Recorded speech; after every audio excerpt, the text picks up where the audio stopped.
एकीकडे पालघर जिल्ह्यातील ग्रामीण भाग असलेल्या वाडा तालुक्यातील गावखेड्यांमध्ये जलसंकट असताना मुंबईवरील पाणी सोडवण्यासाठी प्रस्तावित असलेल्या गारगाई धरण प्रकल्पाला आता अखेर राज्य मंत्रिमंडळाकडून हिरवा कंदील देण्यात आला आहे। या प्रकल्पासाठी लागणाऱ्या वन्यजीव आणि पर्यावरण विषयक बाबींना मुख्यमंत्री देवेंद्र फडणवीस यांनी मंजुरी दिली आहे।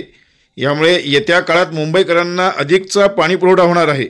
मुंबईतील वाढती लोकसंख्या लक्षात घेऊन पुरेसा पाणी पुरवठा उपलब्ध व्हावा म्हणून पालघरच्या वाडा तालुक्यातील ओगदे गावाजवळ गारगाई धरण उभारण्यात येणार आहे।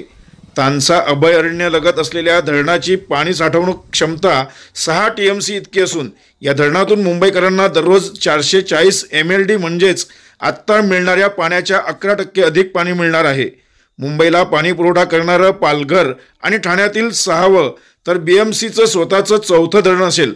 हे धरण उभारण्यासाठी 1250 कोटी रुपये तर संपूर्ण प्रकल्पासाठी 3105 कोटी रुपये खर्च केला जाणार आहे। खरं म्हणजे गेल्या 2 महिन्यांपासून वाडा तालुक्यातील गावपाड्यांमध्ये जलसंकट वाढत जात आहे।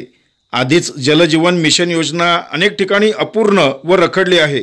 त्यातच धरणाजवळ गावे असूनही धरण उशाला मात्र कोरड घशाला अशी परिस्थिती निर्माण झाली आहे। अशातच शहरासाठी कोट्यवधी रुपये खर्च करून पाणी पुरवणार मात्र धरणाजवळ असलेल्या गावांना पाणी पुरवठा कधी होणार हा सवाल निर्माण होतोय।